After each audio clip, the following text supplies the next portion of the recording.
You have the right.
See a polling unit with 3,000 registered voters.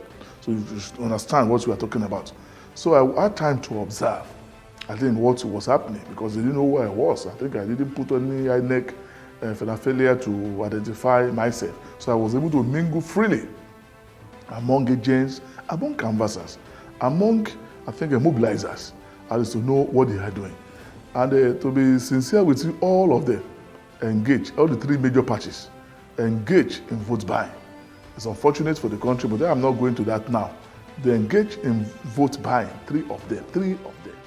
And in that Olaoluwa, where I stationed and I saw clearly, I think you see a party giving as much as 7,000. You see a party giving as much as 5,000, another party 3,000. But I've been telling people that I think there's something we have not recognized in this vote buying we're talking about. The next elections are not only about vote buying. Yes, money, there was a lot of inducement, good. But I've painted about three scenarios for you. The first one was that where I sat, I saw many people that rejected 7,000 naira to go for 3,000. Say, no, I don't want your 7,000. Right, I have my candidate. Do you understand? Let him give me 1 naira. I'm okay with it. They rejected 7,000. They rejected 5,000 to go for 3,000. And I saw many also, do you understand, that rejected 3,000 or 7,000 to go 5,000. Do you get my point now? So meaning that the connection of the canvassers to the people, the connection of mobilizers, all this party on each polling unit had canvassers and mobilizers. These are the boys on the street, these are the ladies living in that community. So they have their people, they have their friends, they have their relations. So like I came to your house now to beg you to come and vote. So I'm your direct person, even if you didn't have a party, right? I called you, you came out. It's probably because of me. So not because of what I want to offer you, but because of our relationship. So those canvassers and the mobilizers did a lot of that. So irrespective of any amount given to them, but because I know you, you are my friend, right? You've called me to come and vote for your person, right? We saw that one. So they rejected 7,000, they rejected 5,000 to go for 3,000. Now, that's first scenario. The second scenario is that some people had made up their minds where they were going for many reasons. Relax teachers have declared for you where they were going. The aged people have declared for you where they were going because of certain interests. So no matter how much you give to many teachers in Ekiti State, they've openly declared their candidates. No matter what you say to the aged, they've declared for where they were going. APC was more feasible in Ekiti against another thing we want to talk about. Segun Oni had a lot of sympathy of SDP. But look at the structure. Look at the structure. Segun Oni was in APC. Segun initially was in PDP when he was the governor of the state. Between 2007 and 10, he was in PDP. He was a PDP governor. There and then later now, he left that PDP to APC to become a national officer of the party. Do you understand? I think maybe national vice chairman or whatever. Later now, when he could not win the primary with Fayemi, he left the party and came back to PDP. When he got back to PDP, even he rose to the level, at the higher level in PDP as well. Now, when he get back to PDP, Fayose and Olujimi that he met there did not give him a breathing space at all. So they connived, shut the door after him. So it was not all efforts by the national officers to get Oni integrated back to the PDP were short, were rebuked by Fayose and Olujimi. But by the time they had the primary, Oni saw the handwriting very clear that all delegates list, wherever, there's no way he could have scored anything. He bolted out of the party. If the same thing happened to Olujimi, because Fayose made sure he hijacked the structure and they got his person, Bisikola Wole, to emerge as a candidate of the party. It was at that time that only less than 4 months to election, that only now decamped from PDP to go and join SDP, which was not known in the state at all. And we are beginning to ask some people, if 4 months to election in Nigeria, we know that a party will polarize itself, an opposition party, not ruling party. If a ruling party is happened to a ruling party, they will feel the consequence. An opposition party that has no patronage, not that we are present at federal level or at state level, you polarize yourself and you are still contesting election with the ruling party that remain solidified, united, no matter crisis they have, which is normal in parties. So it was so obvious that the day Oni left PDP, the result of the election has been known, unless we are deceiving ourselves. And forget whatever is written on social media, forget whether people are sympathy, some people are expressing. Sympathy does not translate to votes. We are talking of structure. We are talking of human beings. We are talking of stakeholders. Some people saw APC that was only when APC wins the election, they can remain in power, they can win the next election. This is an the governorship election is an off-season election. So you see some APC guys on the field because they knew that was their hope. That was their everything. But where you see most of these people of APC on the field, they are members of the National Assembly, they are members of the local government executive, they are members of the House of Rep, they are members of in the Senate. We were practically on the field, struggling to make sure they deliver the constituency. We didn't see that.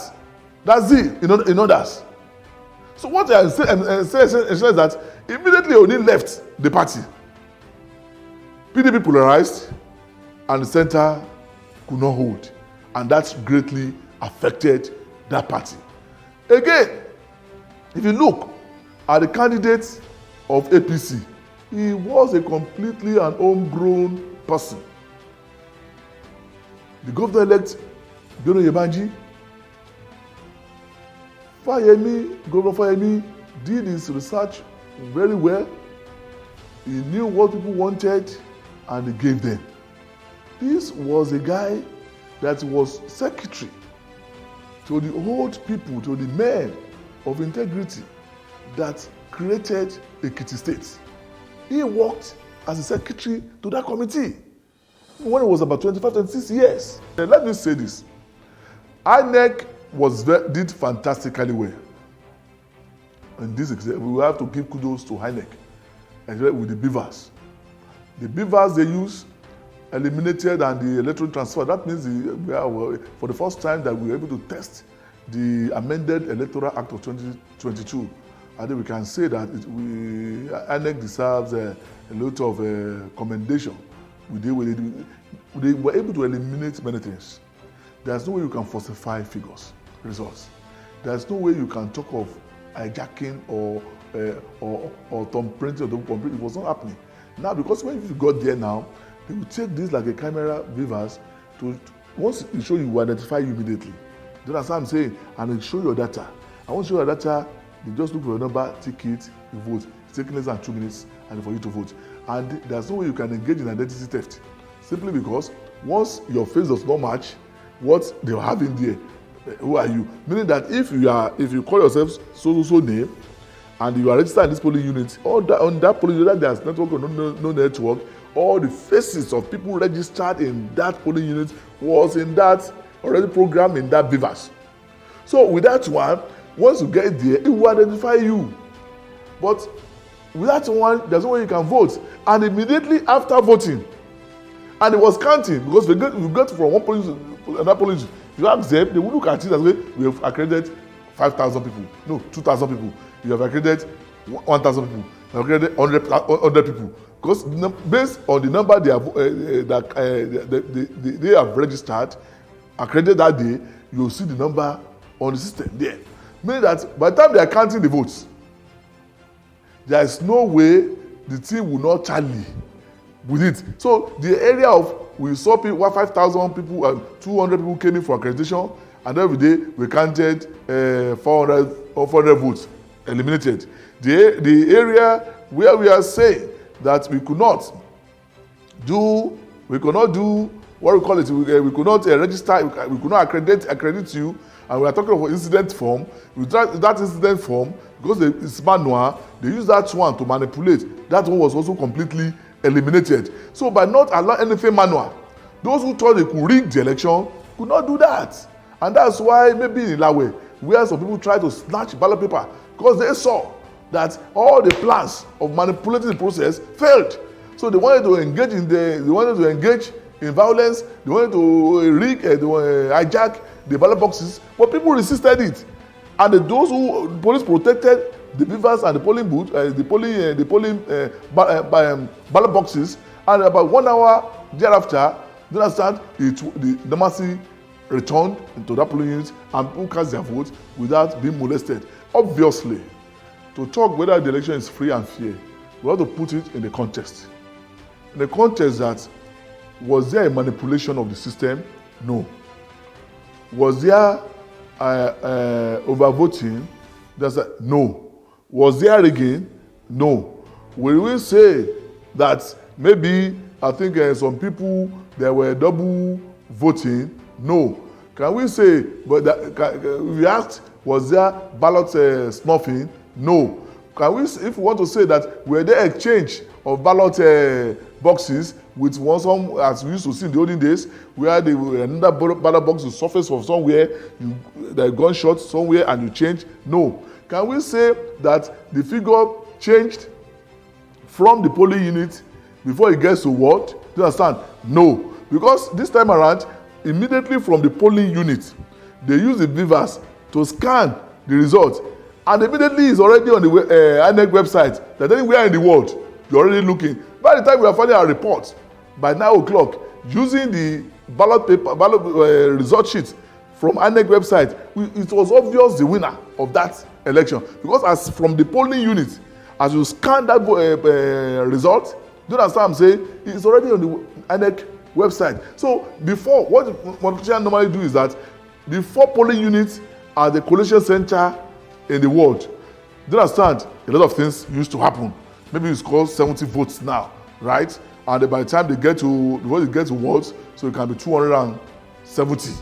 Do you get the point now? But that one was not happen, will not happen, because it was right from the polling unit, immediately after counting, immediately after all the agents sign the result. Do you understand? They scan it, and once they scan it, okay, it's all over in the world. So all this manipulation, at least we used to experience before, INEC dealt with it with technology. That did not happen. So we can say it was free and fair. But when it comes to the issue of inducement, it has been another topic, a big topic we have to look into in Nigeria, as I've been telling people. Yes, you have the right to sell your conscience. Some people will argue that one. If you know Mr. A is the best candidate, and for a porridge of soup, right, you did like Esau, do you understand, and sold your birthright. Do you understand? You have the choice to sell it and damn the consequence.